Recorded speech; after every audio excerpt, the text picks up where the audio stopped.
Yo, you know who it is. You know what it is. Your country kinfolk, your Alabama cousin, Jabo. Jabo ENT, Complete Game ENT is definitely in the building. And right now you tuned into another episode of Brims and Bluntz. And today, man, I got a real special guest, man. I got my main man. I don't know why I did that, but I got my main man, Nuface, in the building. Man, Face, what's going on? Brims and Bluntz, Nuface was there. It's official now. Oh yeah, we stamped, man. We good. We good. How you feeling today, brother? Oh man, blessed and highly favored, man. The universe is conspiring in my favor, and it's a beautiful thing to see, bro. And it's a pleasure and an honor to be here and blessed in y'all presence, man. Definitely, bro. Cool. So this your first time here, so we gonna start from the beginning, man. Just how we should. You know what I'm saying? Like, tell the people where you from. Originally from Detroit, Michigan, West Side Detroit, 7 Mile, Herman Garden Projects, you know what I'm saying? Okay. Both sides, right across the street from the hip-hop shop, world infamous with Eminem, Royce the 5'9", L's, that was freestyling Proof, you know. So R.I.P. to Proof. I was already ready and close to those circles, but just from the real super outside, went to school with Mumford, McVeigh, who was in D12, he went to the same high school as me, so I knew them back then. But yeah, Detroit, Michigan, born and raised. Right down 7 Mile. Yep, 7 Mile. Went to Mumford High School, the Blue School. Okay. Then I moved over by Finkel, which a lot of people call 5 Mile, 4-1. You know what I'm Okay. saying? Shout out to Payroll. So tell me about your household, man. Single parent household, both parents. Like, how was it coming up in the household? Started out both parents. Okay. Then there was a transition. Me and my mom moved to the Highland Park of Detroit. So then it was just like really only child. But, you know, every other weekend, pull up on my pops. He come pick me up, go with my auntie. Auntie held it down. Auntie was like, and my grandmother was the matriarch of the whole family. So okay. I was getting just really like best of both worlds. Like, you know, because mom was working, you know, on her own, doing her thing, and I'm watching that. And sometimes I'm latchkey kid. You know, here's the key to the house. You got it to yourself and do your thing. You know, and so I was good with that. No siblings? No siblings. Only child. Okay. Yeah, only child from that side. I do got siblings, but that came later on. But like early, I had mom and pops to myself. You know, and I was the only child. Loving it. And I had it all because while she go to work, comic books, movies, DVDs, snack. Like I just had the whole house to myself. Right. And then once I found out how to take advantage of that, then it was on. But as a kid, you know what I'm saying, it was like, yeah, bet. And then from the flip side, that's my father's side, that was really like street, you know what I'm saying? So I got to see my uncles in these streets and seeing what that looked like. And so I looked at it like best of both worlds. I can be the nerd over there, but them niggas like knew I was different. So as much as I wanted to be like right there on front line. Man, Pops went out there with them 50 boys, was he? He went out there running around, was he? Outside. Yeah, it, Pops outside. Okay. So they knew that it was something more for me. So it was like, hold that. You can watch from this part, but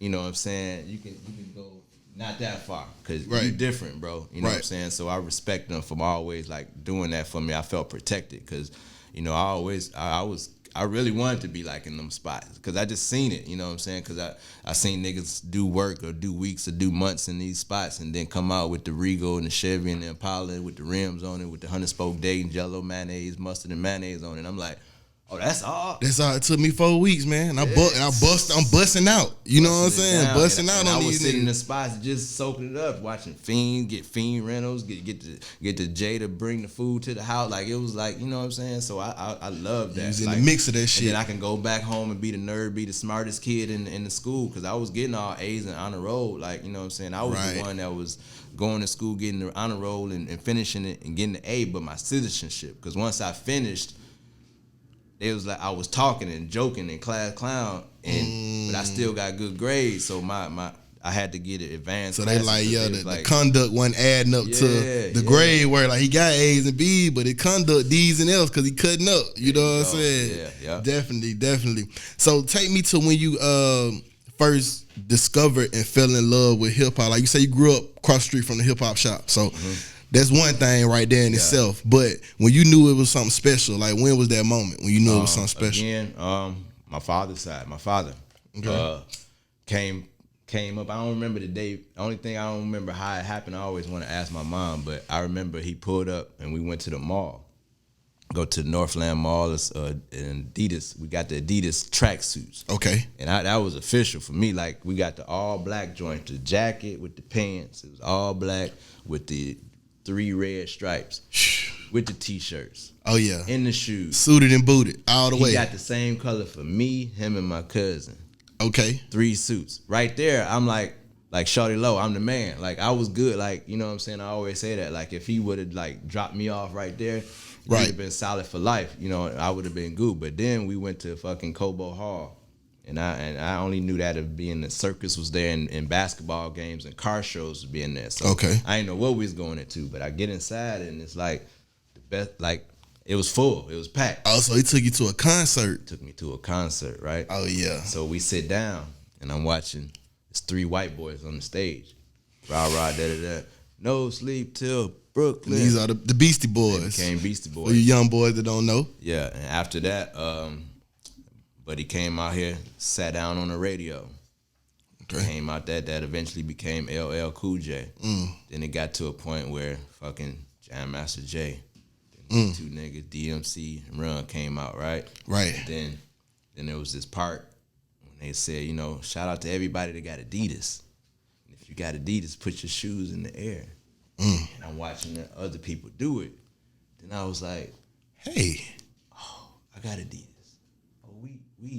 Oh, this, you play, like, I don't right, even know if he even knew that part. I don't know, like, thinking back, but I'm like, oh, shit, I got Adidas. And it wasn't just me doing it. So I'm like, oh, this impacting culture right here. This like the hip-hop uniform. This is what we supposed to have. Like, and I didn't know. I'm just a kid. Like, this is 86, so I'm 7, 8.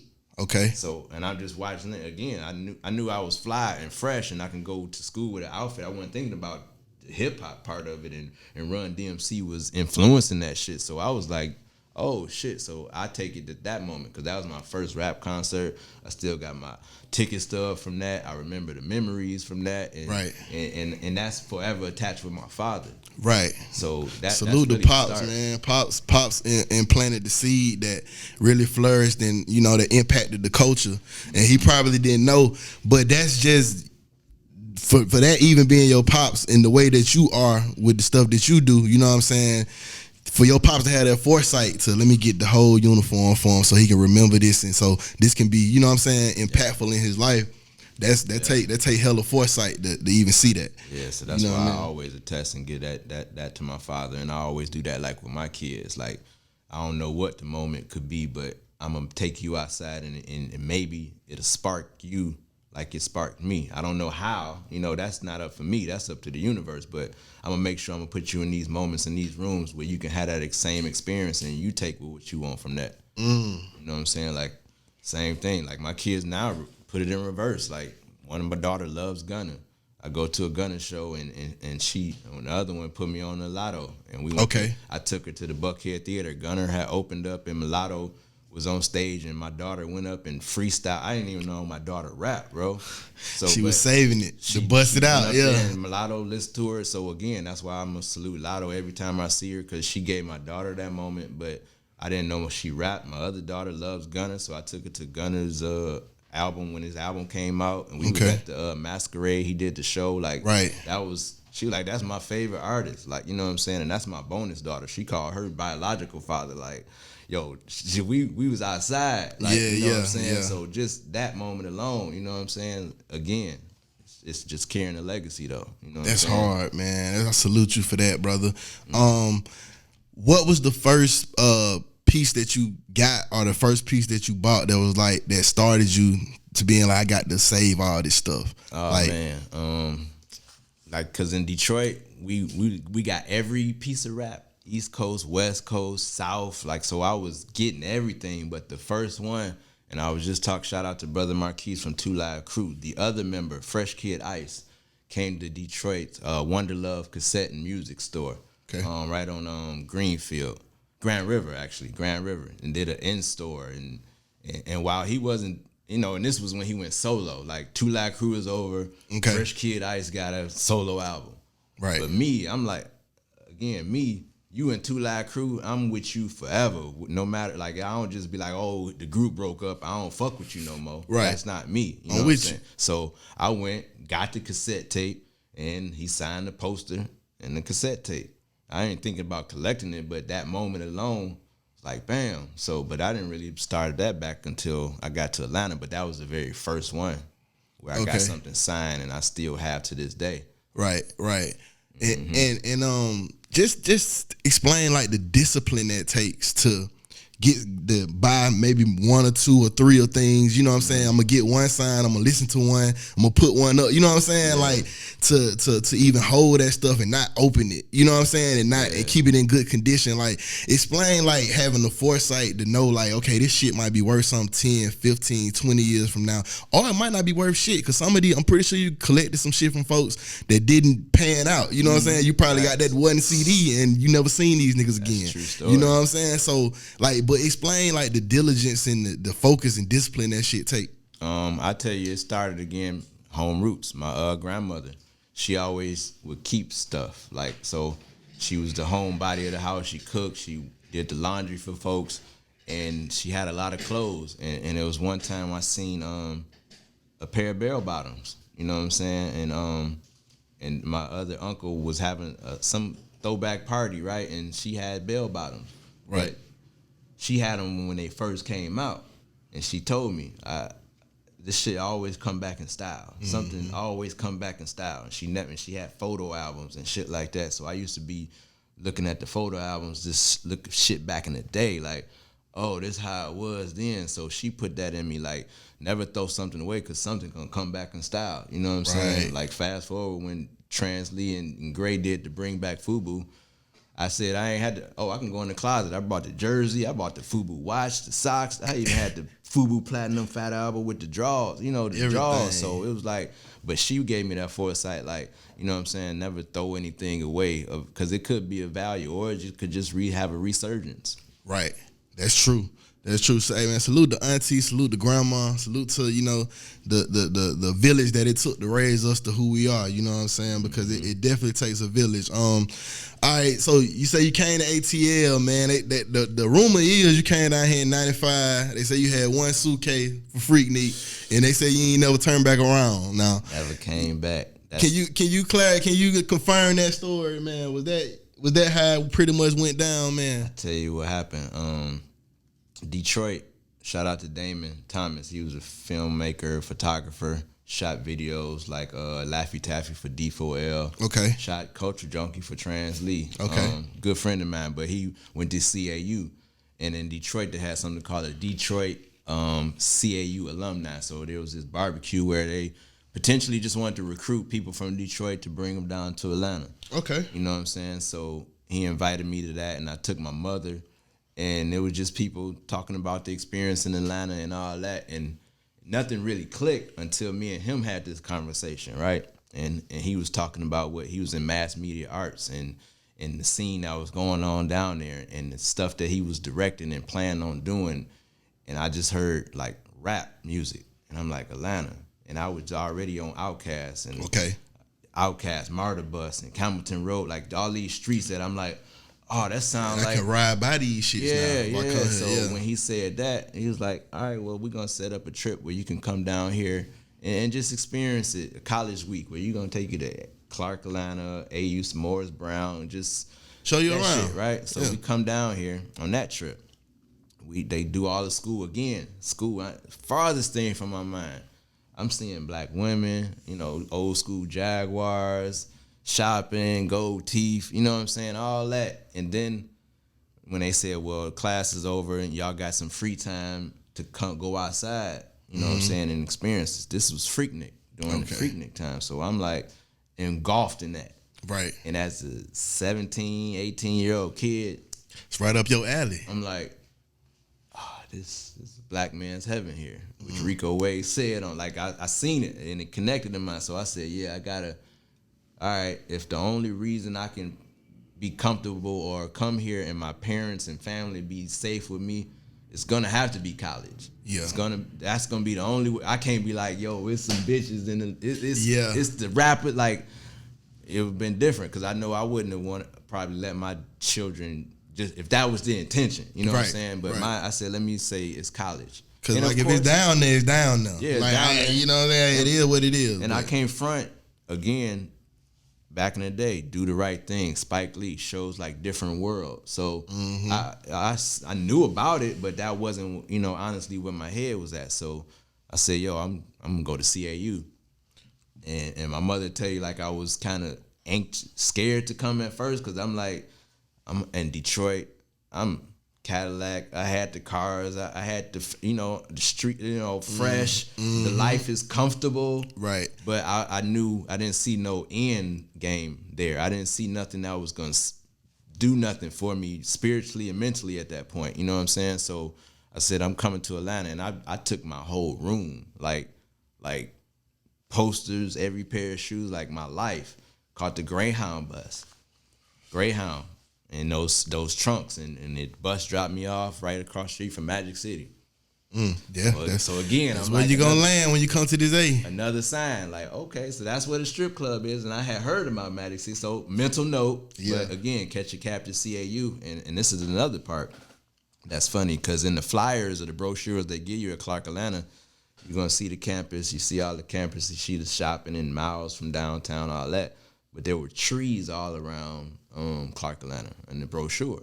Right. I'm like, oh, it looks beautiful, right? When you get there, Project Homes is we surrounded by projects. Definitely. Which is the environment that I just left. Right. So I'm like, but I had to go upstairs and register and find my room and all this, but it's just me. Like, it's just me. And mind you, I brought my whole life in these trunks. Right. And I set it on JP Brawley and went and registered. Right, and again, that's why I have faith in spirit. Like I could have got then, and my life could have been like, damn, nigga stole my shit. I got caught slipping, but I didn't, So I moved all my shit up in there, and my dorm room was like, nigga, the club, like 4th floor, because I had the Nintendo when it first dropped. No, PlayStation. Right. PlayStation. So NBA Live, all that, and I put my fucking dorm room look like a rap museum then. Like all the rap posters. I made my dorm room look just like my high school room. So when folks that I never met beyond the relationship, they in my room because I got the TV, because again, everything. I had the life in Detroit. It's like a good life, but nothing. It was a street. Right. So I took that hustling mind state, and I was like, yo, they was like, you can get a job at Kroger's. I was like, a job again. I wasn't used to that, so I got the job. But I'm like, all right, hustle.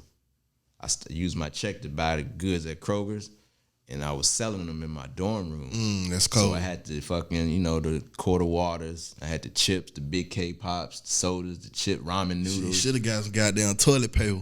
That was them nigga be stealing. Goddamn, you niggas. That. Shit, blunts, ramen noodles, lighters, just everything. So my store I had a store in my dorm room, and I didn't have no roommate. So it was just me. Right. So that's what really brought me here. You know what I'm saying? That's what brought me here. That's live, man. That's live. Well, let's talk about the culture for a second. Who are some of your favorite? Since we're gonna start in the East, since they said that's where the shit started, we're gonna start in the East. Who some of your favorite East Coast artists, man? I fucking Raekwon. Okay. Ghostface, Nas. Okay. Hov. Like, just from the essence of it, you know what I'm saying? I remember Big Daddy came, but if I'm going earlier, it's like KRS-One. And see, like, he was teaching. Right, like, yeah. I like the music where a nigga say somebody's name, and I was the one to go in the encyclopedia and read it. So when I hear Mahatma Gandhi, Marcus Garvey, and KRS-One do that, like he started this, like you must learn, like X-Clan, like so. I like the music like that made me. I used to read lyrics. So if we started at the East Coast, I'm going like with Rakim, Kane, KRS-One, MC Shan, shit like that. You know what I'm saying? I fuck with Shan too. Yeah. I fuck with Big L. I like Big L. Harlem's own. Like he was whole. Rockefeller wanted to sign him, so that's definitely he's goated. And going too soon. R.I.P. too, man. Digging in the crates, Fat Joe. They'll tell you like he was next up, bro. Yeah. He said, I'm so ahead of my time. My parents ain't even met yet. And this is back then. Like, bro was different. Yeah, this nigga L was different. Yeah, that nigga L was nice, B. Like, for real. It's fuck with Mobb Deep. You know what I'm saying? Like the Mob. I remember this as a kid because I'm a little younger than you. So like, when my shit kind of started is like Big Daddy Kane them was like a little bit before me. Like my cousin them, they was on Big Daddy Kane them, but not for real. They was kind of like more Goody Mob, Crime Boss, Spice One, Suave House. 8 Ball and MJG, UGK, Master P. Because Master P drop a fucking CD every week down there. You know what I'm saying? I bought them all. I was at fucking Peppermint Music in West End every Tuesday. Right. But as far as my East Coast shit go, it'll have to be Nas, Jay, Kiss. You know what I'm saying? I'm a Joe Budden fan though. A lot of people ain't. I fuck with Joe because I used to be on Joe early. Like Mood Music Volume 2 and 3, them like one of my favorite mixtapes out of his mixtape series. You know what I'm saying? And I always thought that was a perfect title because again, I like listening to words, but mood music, he put you in the zone. Like, and he always used to let me put you in that mode. Yeah, like, you in that mode yet? Yeah. I was like, yo, I fuck with him heavy. The nigga, who else I used to like? Sheik Luch, Cassidy, J Hood. You take it back, J Hood. Shit, bro. A couple of niggas, man. I remember when I first heard 50. You know what I'm saying? I remember when I first seen the Wankster video. You feel me? And I was like, oh, this that nigga who made the How to Rob shit. Because I was getting this shit on Clue tapes and K Slay tapes, and I was hearing this shit, and I was like, damn, this the nigga. And I never stopped seeing that nigga ever. Like, I heard Wiz Khalifa tell a similar story like that. But I used to get Clue tapes in Detroit, and then when I got to Atlanta, I would go to the underground, not underground, well, Peachtree, but it was a tape store right on Peachtree. Right. Underground. I would get all my Clue tapes, and I actually got a Clue tape that's, it was Clue tape, but the first song on side B was the freestyle with Noriega, but it featured Fab. And it's the first time, well, it was even said Fabulous Sport at the time. His name was Fabulous Sport at the time. Okay. And it was Noriega's session. And Clue said, you mind if Fab spit? And they niggas went in. Now, Fast Clue, forward, I got that shit signed by Nori and Fabulous. That's hard. Clue tape. See, it's the shit I be talking about, man. Like the diligence and the wherewithal to foresee this shit. You know what I'm saying? To hold on to that shit that long. I couldn't tell you what none of my Clue tapes at right now. Man. You know what I'm saying? I had a lot of them as well. I used to sell CDs and shit. You know what I'm saying? So, and that's the best part about it too, is when somebody's, and that's what I do it for, because I tell you two stories. One, when I pull out something, somebody says, damn, I had that. Mm-hmm. Some people say, I still got that. And there's these stories like back in the day, people would say, man, I went to jail or I went to the army and my mother sold it or gave it away, right? Yard sale or some shit, So I used to always hear those stories. So now that I'm thinking about it, that's why, again, I took my whole room because I didn't want my mother to be responsible, or I didn't want that story for myself. But so that's where it took me like to diligence to do that, because I'm like, yo, I gotta only be responsible for it, because I heard those stories about, because the same thing. And I'll tell you something else. Again, connected to the streets. If Tuesdays and Thursdays, if you're in the streets, the police will do this. So I would be that one that would get calls and say, yo, we got, spot got raided. Go over there and pick up, my shit. The VCR, the shit, right? Yeah, you know what I'm saying? So I would do that a lot, multiple times. And I still have stuff in my collection with niggas that's still locked up. And people that came back. And that's where I bring it full circle, like people that came out, and I'm like, yeah, and I still got this. It's like, no, I knew you would have this, and you can keep it, like, right? Because back then we used to write our names, so I got niggas that's doing, time, and I still got their shit, and it feels good because they say I knew I gave it to the right nigga. Yeah, and that's I keep cool. that with me all the time, and I do this for niggas that say, dang, this shit got, gave away, garage sale, shit like that. You know what I'm saying? So as much as I love it, but I know it's just materials, you know what I'm saying? Because there was a time, again, when I stayed in Decatur and Wesley Chapel. Okay. I, again, brought all my shit and got home, fucking house fire. The apartment burned up. My roommate was cooking, he says, French fries or whatever. So it's always the fries. Oil burnt or whatever, and then the shit burnt. So, again, I lost all my shit. Like again, I tell you, I brought everything. Damn. So for me to be like where I'm at now, and people think I took losses, you know what I'm saying? And they congrats, but I took losses. I want to just let people know it's gonna be lost in anything. So I started over, and it didn't stop me. You know what I'm saying? Right. I even picked up stuff because, you know, I still got stuff in my collection that's you can see the burn shit on it. Yeah. And I even found myself going to the Federal Reserve. I had to go to the Federal Reserve because trapper, shoebox money, mattress money. Okay.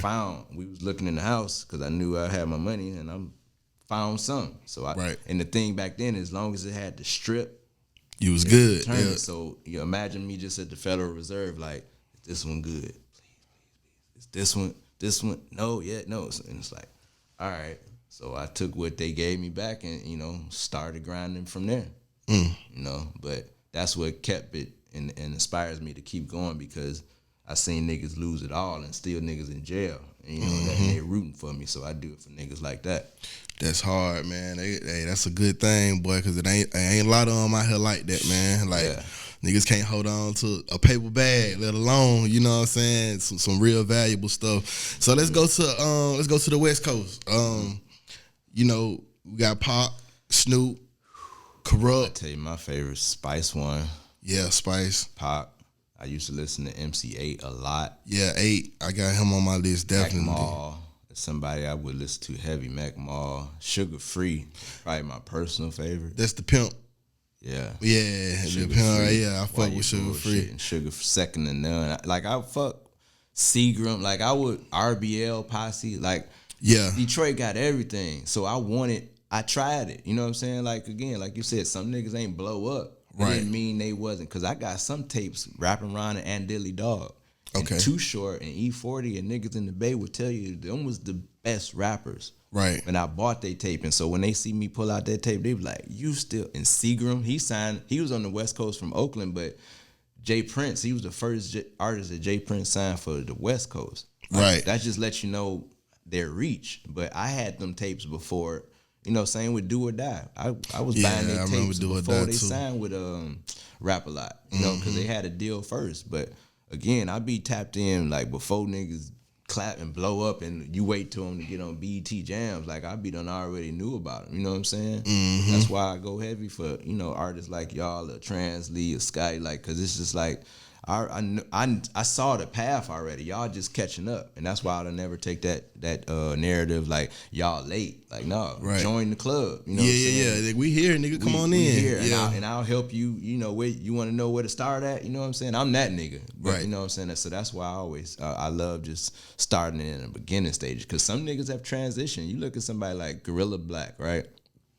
He was known for sounding like Biggie when he first came out.